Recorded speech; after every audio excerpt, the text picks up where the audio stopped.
Èmi làbúrò Sisi Quadry. Orúkọ mi ni Ìbámejì Iftar. Nǹkan tó ṣẹlẹ̀ ni pé ní on the 19 tí wọ́n pè wá pé wọ́n ṣubú níbi tó ti ń heart lọ́wọ́. Àbúrò wa náà dẹ̀ lọ gbé wọn láti ibẹ̀ wálé láti location yẹn lọ́jọ́ yẹn. Ìjọba tó ń dẹ̀ because on the 18 ó send owó sí wa. Because 22 ni mọ́mí wa máa pé ìyẹ́ ẹ̀tọ́. So olówó send owó sí wa pé òun fẹ́ kán gbẹ́ kànga gbẹ́ nǹkan kan. So ara nǹkan tó ṣe ní last year fún mọ́mí wa ni ìbò ní bọ́ọ̀lù tẹ̀wọ̀n lẹ́yìn òun ló gbẹ́ bọ́ọ̀lù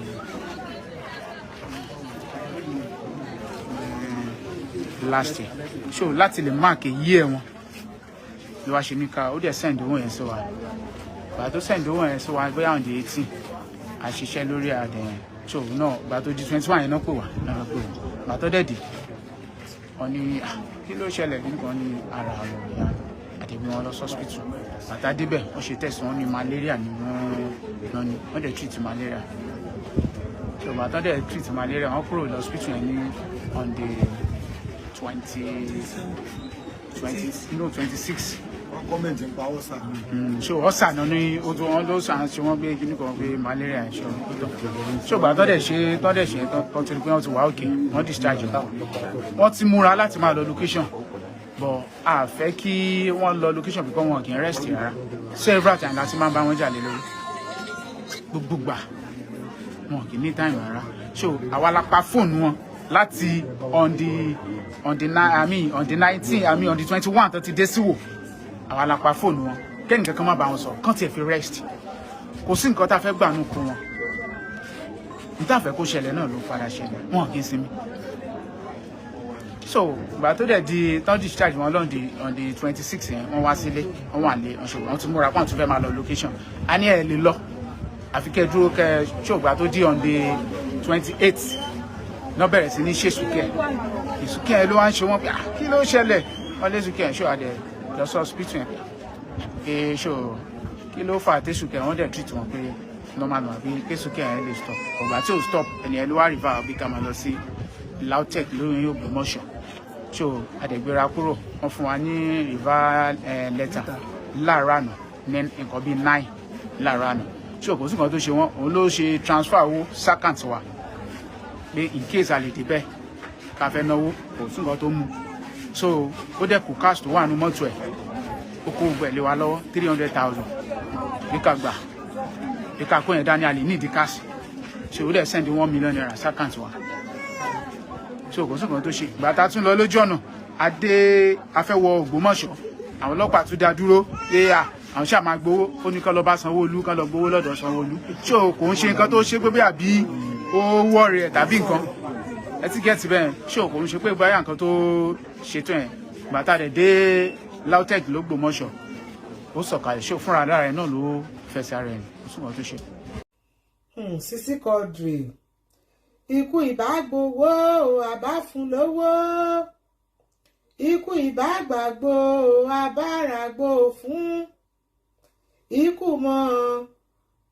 dọ́bẹ̀wá rẹ̀ o dojú alẹ́ o bẹ́ẹ̀ ni o wọ́n ní orin wa lẹ́kìtì nìyẹn bá a ṣe ń kọ́ nìyẹn wọ́n ní ikú ìbágbowó àbá fún lówó wọ́n ní ikú ìbágbàgbò àbáràgbò fún wọ́n ní ikú kò má jẹ́ kí ọmọ olóore kó bá iṣẹ́ ọwọ́ rẹ̀ dójú alẹ́ àti pé kó bá ẹwà rẹ̀ dójú alẹ́ o. Sisi Quadry ó ga o aláwàdà wa ẹni tí a kò lè gbàgbé láéláé abẹ́ ẹ̀rí nǹkan tó bá dọ̀run kó ṣọ̀run rẹ o má jẹ́ kókó má jẹ́ kó ló o ohun tó bá ń jẹ lágbèlé ọ̀run ni kó bá wọn jẹ àwọn ọmọ tó fi sílẹ̀ nìyí o má gbàgbé o torí òkú ọlọ́mọ ó máa ń wẹ̀yìn o òkú ọlọ́mọ kì í sùn kò dẹ̀ kì í gbàgbé mo dẹ̀ mọ̀ wípé àwọn ọmọ àti aya tó fi sílẹ̀ wọ̀nyí àti ẹbí àti ará tí gbogbo wọn ń sọ̀rọ̀ tí wọ́n ń kígbe lẹ́ni gbogbo wọn pátápátá kò wẹ̀yìn o ikú rẹ kò dẹ̀ ní gé àkúnfà láàrin gbogbo àwọn ẹgbẹ́ òṣèré àti láàrin gbogbo àwọn ẹbí àti láàrin gbogbo àwa olólùfẹ́ rẹ àwa tá a kù sáyé ní fọjọ́ ọlọ́jọ́ lọ o ṣé rí ẹ̀yin tèmi ikú Sisi Quadry ó dùn gbogbo wa kò sẹ́ni tí ò dùn rárá ṣèbí ní ọjọ́ tí ìṣẹ̀lẹ̀ yìí ṣẹlẹ̀ lèmi àti àwọn ọmọ mi la ṣì wà lórí Netflix níbí báyìí tá à ń wo Aníkúlápó part 2 tí Sisi Quadry wà ń bẹ̀ sín tó ṣe yẹn sín yẹn òun àti Bíọ́lá Fowóṣeré àti arákùnrin kan báyìí ni mo gbàgbé orúkọ rẹ̀ náà ìjọ wà nínú sín yẹn tó wá ṣe àkúdì àyà nínú ibẹ̀ yẹn wọ́n tún bẹ̀rẹ̀ sí ní sọ̀rọ̀ wípé wọ́n ń ṣe àwàdà nínú ibẹ̀ yẹn wípé bọ́sà ṣe máa ń sọ̀rọ̀ yẹn tó máa ń janu tó máa ń sọ̀rọ̀ tó máa ń pààyàn lẹ́rìn yẹn ló tún pààyàn lẹ́rìn bẹ̀ mo wá sọ wípé àpé ṣé àkúdì àyà tún máa ń janu ni ṣé àkúdì àyà tún máa ń ṣe àwàdà ni pé ẹ wo bá àkúdì àyà ṣe ń búùyàn àwọn méjèèjì òun àti Bíọ́lá Fowóṣeré yẹn tó apẹ́ láyé o òun náà ò ní fọjọ́ ọlọ́jọ́ lọ àti gbogbo wa tó bẹ̀rẹ̀ sí ní ṣe àwàdà ń bẹ̀yẹn tó ń búùyàn tó ń fìyàn janu àbí bọ́ọ̀ ni mo ṣe fẹ́ sọ níbẹ̀ yẹn tá a ṣì ń rẹ́rìn àfìgbà tó di ọjọ́ kejì báyìí la gbọ́ pé ẹni tá à ń fi ṣe yẹ̀yẹ́ lánàá tá à ń fi ṣàwàdà ó ti papòdà ó ti dolóògbé ìbànújẹ́ ni o ìbànújẹ́ gidigidi ni ló jẹ́ fún gbogbo àwọn ẹgbẹ́ òṣèré ọ̀pọ̀lọpọ̀ wa la máa mísì ẹ o a mísì ẹ o kó o ṣọ̀run rẹ o. Ìwọ olódò ọba ọmọ atẹnigbọlá òwe ẹ̀yin tèmi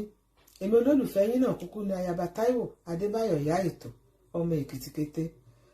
mi ò lè sọ̀rọ̀ láti ìgbà tí mo ti gbọ́ ọ̀rọ̀ yẹn mi ò lè sọ̀rọ̀ rárá ara mi ṣe ń balẹ̀ díẹ̀ ni mo ní kí n wá dágbére ìkẹyìn fún olólùfẹ́ wa àyànfẹ́ wa lórí ètò wa ẹ̀yin tèmi ọjọ́ àjìnà síra wa o àní kú ní rèwerèwe o àní pàdánù ara wa o ẹ má yẹ ká rò ó torí púpọ̀ jù ká má rò á máa rò ó ṣùgbọ́n ẹ má yẹ ká rò ó púpọ̀ jù nítorí ewé kan ò lè jábọ́ lára igi kọ́lọ́run má mọ̀ sí ọlọ́run kì í ṣe ọba ìkà o tí àsìkò ẹ̀dá bá ti tó kò sí nǹkan tí a lè ṣe sí bó ṣe kọ ti ẹnìyẹn o kọ́lọ́run kó foríjì kó sì gbà sáfẹ́fẹ́ rere ẹ̀yin tèmi mi ò rí sọ jù bẹ́ẹ̀ yẹn lọ ìyókùn ìyanra ọmọdé ti dì sí o àdè àjẹkánra o.